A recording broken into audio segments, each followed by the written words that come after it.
మహాదేవుడును మన రక్షకుడునైన యేసుక్రీస్తు ప్రశస్తమైన నామంలో మీ అందరికీ నా హృదయపూర్వక వందనాలు తెలియచేస్తూ ఉన్నాను. మనం ప్రార్థన చేసుకుని దేవుని యొక్క వాక్య సందేశాన్ని విందాం. ప్రార్థన. తండ్రి, నీకే వందనాలు స్తుతులు చెల్లిస్తున్నాం నాయనా.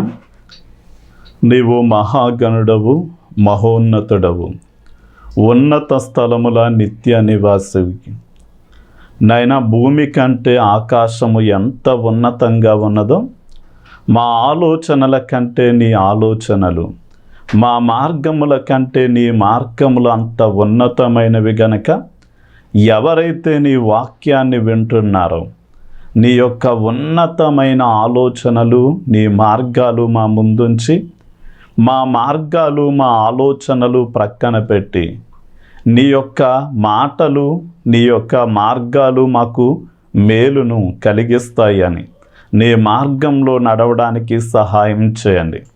అదే సమయమందు ఈ టీవీ కార్యక్రమాలను స్పాన్సర్ చేసినటువంటి మల్లా రవి గారిని, స్వాతి గారిని, వారికి ఇచ్చినటువంటి 2 బిడ్డలను మీరు దీవించి నాయన, వారి ద్వారా అనేక మంది నీ మాటలు వినడానికి వారు గుప్పులు విప్పి ఉండగా ఇచ్చిన వారి హస్తాలను మీరు దీవించి నూరంతల ప్రతిఫలం, సమృద్ధి వారి గృహానికి దయచేయమని యేసు నామంలో అడిగి వేడుకుంటున్నాం తండ్రి.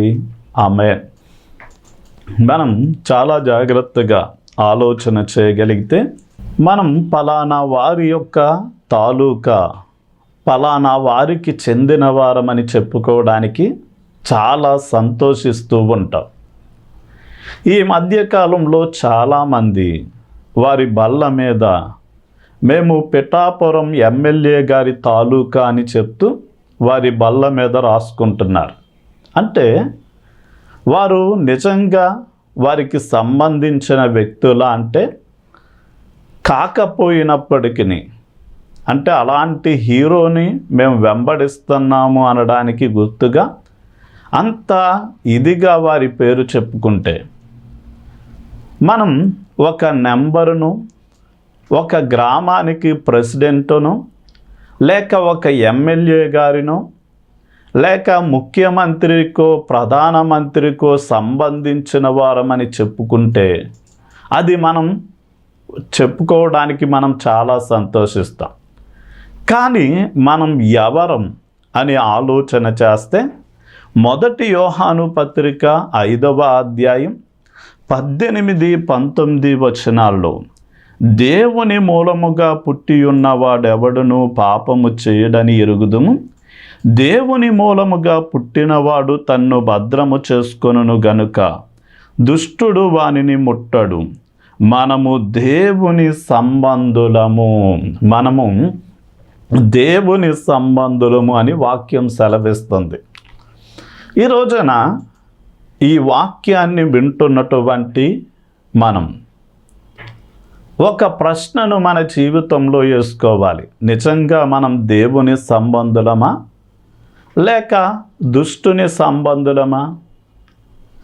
ఎవరి సంబంధులం అనే ప్రశ్న వేసుకుంటే, అసలు ఎవరు దేవుని సంబంధులో కొన్ని విషయాలు మీ ముందుంచుతాను. మనం 1 యోహాను పత్రిక 4వ అధ్యాయం 2-3 వచనాలు గనక మనం చదవగలిగితే, యేసుక్రీస్తు శరీరధారి అయి వచ్చెనని ఏ ఆత్మ ఒప్పుకొనునో అది దేవుని సంబంధమైనది. అంటే ఎవరు దేవుని సంబంధులు అంటే, యేసుక్రీస్తు వారు శరీరధారి అయి వచ్చెనని ఎవరైతే నమ్ముతారో వారు మాత్రమే దేవుని యొక్క సంబంధులు. ఈ మధ్యకాలంలో నేను కొంచెం మంది వ్యక్తులతో మాట్లాడినప్పుడు వారు అంటున్నారు, మీరు యేసుక్రీస్తు వారిని దేవుడుగా ఆరాధిస్తారు, అది ఏమాత్రం మంచిది కాదు, మీరు తప్పు అయినటువంటి ఆరాధన చేస్తున్నారు అని ఒకళ్ళు. మనం యేసును కాదు, యెహోవా దేవుణ్ణి ఆరాధించాలని ఒకళ్ళు. లేక యేసు ప్రాముఖ్యమైన ప్రవక్త కాదు, బ్రెన్హామ్ గారు ప్రాముఖ్యమైనటువంటి చివరి ప్రవక్త అని వారు. ఇలా చాలామంది ఏం చేస్తున్నారు అంటే యేసుక్రీస్తు వారి దైవత్వాన్ని కానీ లేక యేసుక్రీస్తు వారు మానవుడిగా వచ్చాడు అనే సంగతిని కానీ ఏ మాత్రం కూడా అంగీకరించడానికి ఇష్టపడట్లేదు. అంటే అలా అంగీకరించట్లేదు అంటే కారణం వారు దేవుని సంబంధులు కారు కనుకే వారు అంగీకరించరు. కానీ దేవుని సంబంధులు అందరూ కూడా యేసుక్రీస్తు వారు శరీరధారి అయి ఈ లోకానికి వచ్చారు అని ప్రతి ఒక్కరూ కూడా ఏం చేస్తారు అంటే విశ్వసిస్తారు. ఉదాహరణకి మనకి యోహాను సువార్త 1వ అధ్యాయం 1వ వచనంలో ఆది అందు వాక్యం ఉండెను అంటాడు. ఆది అంటే ఎప్పుడు అంటే దేవునికి ప్రారంభమని కాదు ఆ మాట, సృష్టికి ప్రారంభములో. అంటే సృష్టి కంటే ముందు వాక్యం ఉంది, వాక్యము దేవుని యొద్ద ఉంది, వాక్యము దేవుడై ఉండెను, ఆయన మూలముగానే సమస్తము సృష్టించబడెను అంటాడు. అంటే వాక్కు దేవుడై ఉన్నది ఎవరు అంటే యేసుక్రీస్తు వారే సృష్టి కంటే ముందు వాక్యముగా, ఆయనే దేవుడుగా ఉండి ఈ యావత్ సృష్టిని కలిగించాడు. మనం యోహాను సువార్త 1వ అధ్యాయం 14వ వచనంలోనికి వచ్చేసరికి ఆ వాక్యమే శరీరధారి అయి కృపా సత్య సంపూర్ణునిగా మన మధ్య నివసించను అంటాడు. అసలు యేసుక్రీస్తు వారు శరీరధారిగా ఎందుకు రావలసి వచ్చింది అని హెబ్రీ పత్రిక 2వ అధ్యాయం 14వ వచనాన్ని మనం చూడగలిగితే, ఆయన తన పిల్లలు రక్త మాంసములు గలవారైనందున వారిని మరణము యొక్క భయము నుండి విడిపించడానికి యేసుక్రీస్తు వారు కూడా రక్త మాంసములలో పాలివాడయ్యాడు. అంటే ఆయన ఒక చీమల మందను రక్షించాలి అంటే చీమలలో ఒక చీమగా వెళ్ళేవాడు, లేక ఆకాశ పక్షులను రక్షించాలి అంటే ఒక పక్షిగా వచ్చేవాడు, సముద్రంలో సంచరించే జలచరాలను రక్షించాలి అనుకుంటే ఒక మత్స్యము చేపగా వచ్చేవాడు, 4 కాళ్ళ జంతువులను రక్షించాలి అనుకుంటే ఒక పశువుగా మృగంగా వచ్చేవాడు. కానీ దేవుని నుండి దూరమైన మానవ జాతికి పాపాల నుండి విడిపించి వారిని నిత్య నరకము నుండి తప్పించి నిత్య జీవమైన పరలోకం చేర్చడం కోసం ఆయన నీ వంటి నా వంటి శరీరమును ధరించి ఈ లోకానికి రావలసి వచ్చింది. ఈ మాటను గురించి పౌలు గారు ఏమంటారు అంటే 1 తిమోతి పత్రిక 1వ అధ్యాయం 15-16 వచనాలలో యేసుక్రీస్తు వారు శరీరధారి అయి వచ్చెనను మాట నమ్మదగినది, పూర్ణ అంగీకారమునకు యోగ్యమైనది అంటాడు. అంటే ఇక ఆ మాట మనం సందేహించకూడదు. ఆ మాటను అంగీకరించడానికి ఏమాత్రం అభ్యంతరము చెప్పకుండా ప్రతి విశ్వాసి కూడా ఆయన శరీరధారిగా వచ్చనని నమ్మాలి. అంగీకరించినప్పుడు మాత్రమే మనం దేవునికి సంబంధించిన వాళ్ళు. ఒకవేళ నేను అంగీకరించనంటావా, అది నీ ఇష్టం. కానీ అలా అంగీకరించలేదు అంటే వాడు దేవుని సంబంధి కాదు అని తెలుసుకోవాలి. అలాగే మనం యోహాను సువార్త 8వ అధ్యాయం 47వ వచనం చూడగలిగితే, దేవుని మాట వినువాడే దేవుని సంబంధి, దేవుని మాట వినని వాడు దుష్టుని యొక్క సంబంధి అని దేవుని వాక్యం చాలా స్పష్టంగా చెప్తోంది. మనం అపోస్తల కార్యగ్రంథాన్ని గనక మీరు చదువుకోగలిగితే 15వ అధ్యాయం 21వ వచనంలో మోషే ధర్మశాస్త్రాన్ని తూచా తప్పకుండా పాటించేవారు అన్ని ప్రాంతాలలో కూడా ఉన్నారు అని వాక్యం సెలవిస్తుంది. అంటే మోషేకి ధర్మశాస్త్రం ఎలా వచ్చింది అంటే, అతడు 40 రాత్రింపగళ్ళు ఉపవాసం ఉండి సీనాయి పర్వతం మీదకి వెళ్ళి ఎక్కి ఉన్నప్పుడు దేవుడు ఆ స్థలానికి దిగి వచ్చి 10 ఆజ్ఞలు కలిగిన పలకలను, ధర్మశాస్త్రాన్ని అతనికి అందించాడు.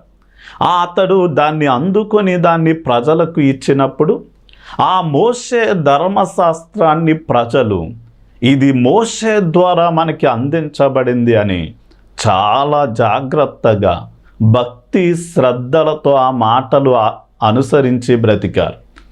అలాంటిది ఆ మోషేకు ఎవరైతే ఆ ధర్మశాస్త్రాన్ని ఇచ్చాడో ఆ దేవుడే మానవ రూపిగా ఈ లోకానికి వచ్చి మనకి దేవుని యొక్క వాక్యాన్ని అందిస్తే, తిరస్కరించినటువంటి వాడు మనుష్యులలో ఉండకుండా కొట్టివేయబడతాడు అని అందిస్తే, తిరస్కరించినటువంటి వాడు మనుష్యులలో ఉండకుండా కొట్టివేయబడతాడు అని అందిస్తే, తిరస్కరించినటువంటి వాడు మనుష్యులలో ఉండకుండా కొట్టివేయబడతాడు అని అందిస్తే, తిరస్కరించినటువంటి వాడు మనుష్యులలో ఉండకుండా కొట్టివేయబడతాడు అని అందిస్తే, తిరస్కరించినటువంటి వాడు మనుష్యులలో ఉండకుండా కొట్టివేయబడతాడు అని అందిస్తే, తిరస్కరించినటువంటి వాడు మనుష్యులలో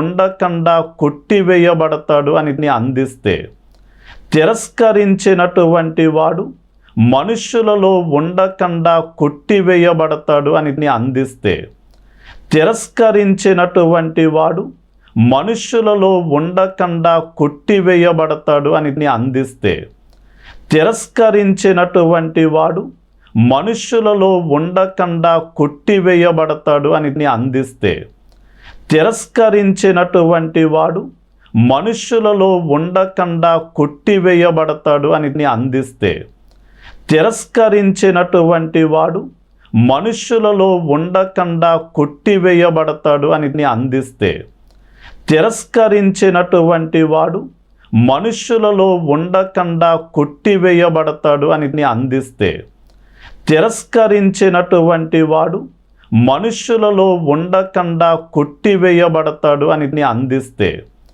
తిరస్కరించినటువంటి వాడు మనుష్యులలో ఉండకుండా కొట్టివేయబడతాడు అని అందిస్తే, తిరస్కరించినటువంటి వాడు మనుష్యులలో ఉండకుండా కొట్టివేయబడతాడు అని అందిస్తే, తిరస్కరించినటువంటి వాడు మనుష్యులలో ఉండకుండా కొట్టివేయబడతాడు అని అందిస్తే,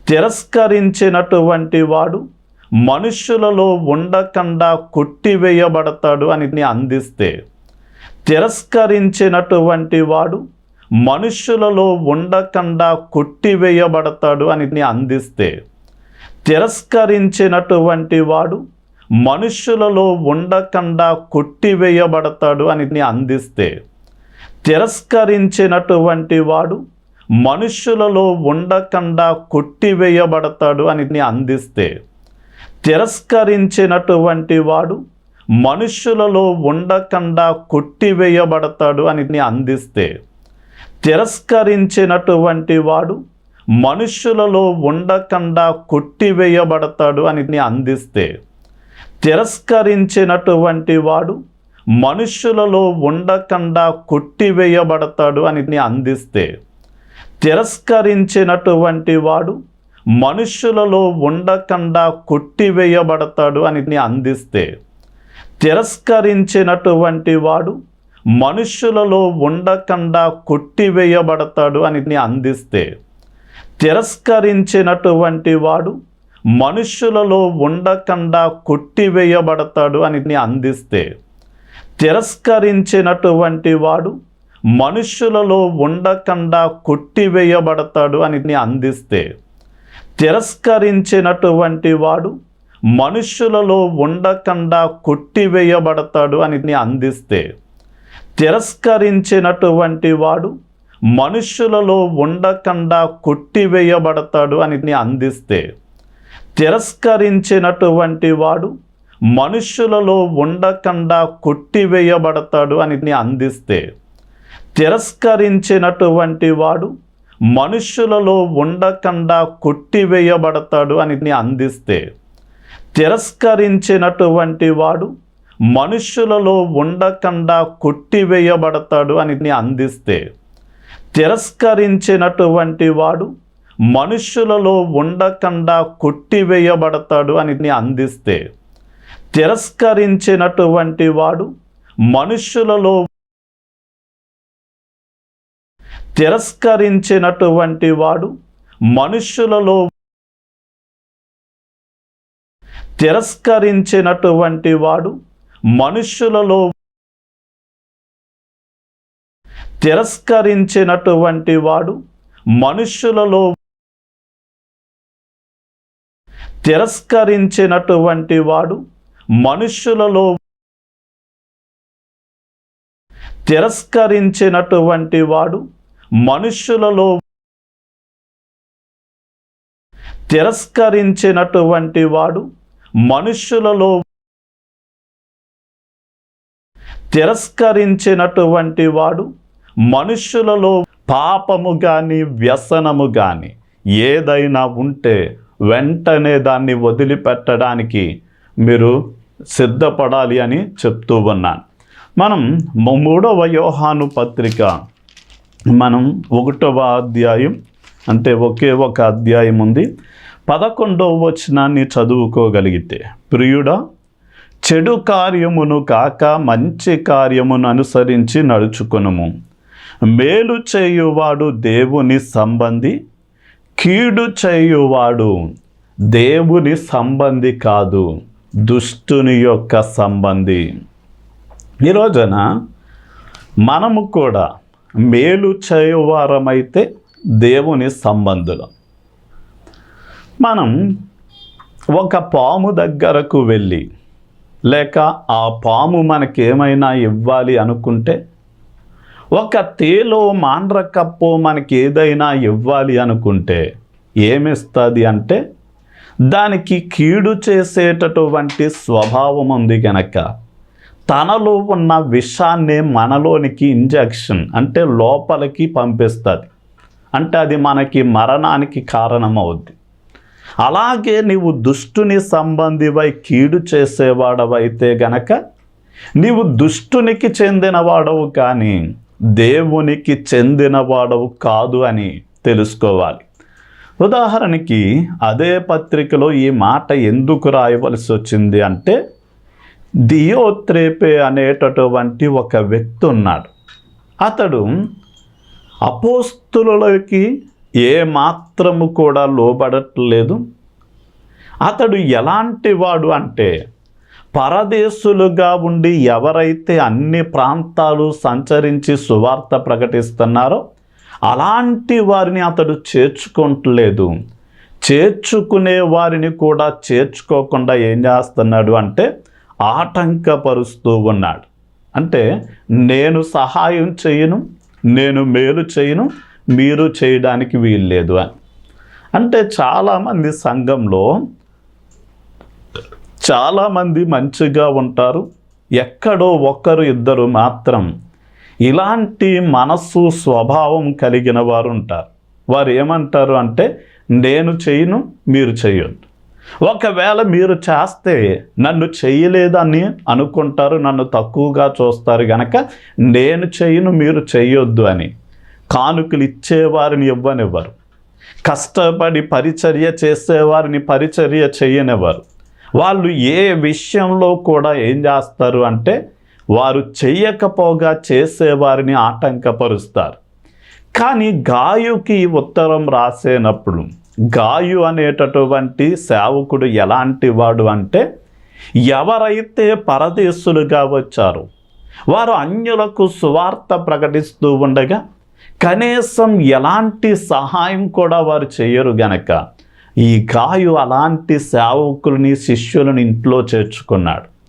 వారికి విశ్రాంతి తీసుకోవడానికి నివాసం ఇచ్చాడు, తినడానికి తిండినిచ్చాడు, అలాగే వారికి వస్త్రాలను ఇచ్చాడు.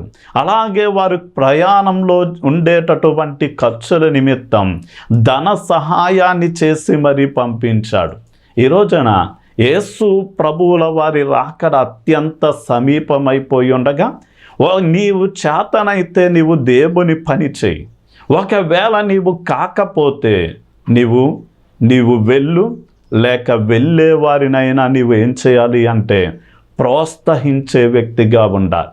అంటే సువార్త ప్రకటించడానికి, టీవీ కార్యక్రమాలు చేయడానికి, సభలు పెట్టడానికి, గృహ ప్రార్థనలు నిర్వహించడానికి ఎలా నీవు ఏం చేయాలి అంటే సేవకునికి మంచి సహకారిగా నీవు ఉన్నట్లయితే నీవు కూడా ఆత్మలను రక్షించడంలో ప్రధానమైన పాత్ర పోషిస్తావు. ఒకవేళ నీవు చేయకపోయి చేసేవారిని నీవు ఆటంకపరిస్తే నీవు దేవుని సంబంధివి కాదు. దేవుని సంబంధులకుండే లక్షణం ఏంటి అంటే మేలు చెయ్యడం మాత్రమే వారి యొక్క లక్షణం. ఇక చివరిగా మనం 1 యోహాను పత్రిక 4వ అధ్యాయం 4వ వచనం చూడగలిగితే, చిన్న పిల్లలారా మీరు దేవుని సంబంధులు, మీలో ఉన్నవాడు లోకంలో ఉన్నవాని కంటే గొప్పవాడు గనక మీరు వారిని జయించి ఉన్నారు అంటాడు. అంటే ఎవరైతే జయిస్తారో జయించువారు మాత్రమే దేవుని సంబంధులు. అంటే ఎవరిని జయించాలి అంటే, ఒకటి సాతానును మనం జయించాలి. ఈ యొక్క యోహాను సువార్తలో యోహాను గారు అంటారు, యవనస్తులారా మీరు దుష్టుణ్ణి జయించి ఉన్నారు గనక నేను మీకు వ్రాయుచున్నాను అన్నాడు. ఈ రోజున యోసేపు పాపము చేయకుండా దుష్టుణ్ణి జయించాడు. యేసయ్య తన వాక్యము ద్వారా సాతాను ప్రేరణను, ఆలోచనలను జయించాడు. మనము కూడా దుష్టుని యొక్క ఆలోచనకి లోబడకుండా వాణ్ణి జయించాలి. రెండవదిగా అబద్ధ బోధలను మనం జయించాలి. మనం గలతీ పత్రిక 2వ అధ్యాయం 5వ వచనంలో పౌలు అంటాడు, ఒక్క గడి అయినా వారికి లోబడడానికి నేను ఇష్టపడలేదు అంటాడు. ఈ రోజున గోధుమలు, గురుగులు కూడా యేసుక్రీస్తు వారి రాకడ వరకు పెరుగుతూ ఉంటాయి. గోధుమలేమో మంచి బోధను చూపిస్తున్నాయి, గురుగులేమో అబద్ధ బోధలను సూచిస్తున్నాయి. ఈ రోజున మంచి బోధల కంటే గురుగులు లాంటి అబద్ధ బోధకులు అనేకమైనవి పుడుతూ చాలా విస్తారంగా వ్యాపిస్తూ ఉన్నాయి. ఇలాంటి సమయంలో మీరు దేవుని వాక్యాన్ని పరిశీలన చేస్తూ వాక్యానికి అనుకూలంగా, విశ్వాసానికి అనుకూలంగా, ఆత్మీయతకు అనుకూలంగా ఉన్న మంచి బోధను మీరు స్వీకరించి అబద్ధ బోధలకి ఒక్క నిమిషం క్షణమైనా లోబడడానికి మీరు తలదించకుండా వారిని జయించేవారిగా మీరు ఉండాలి.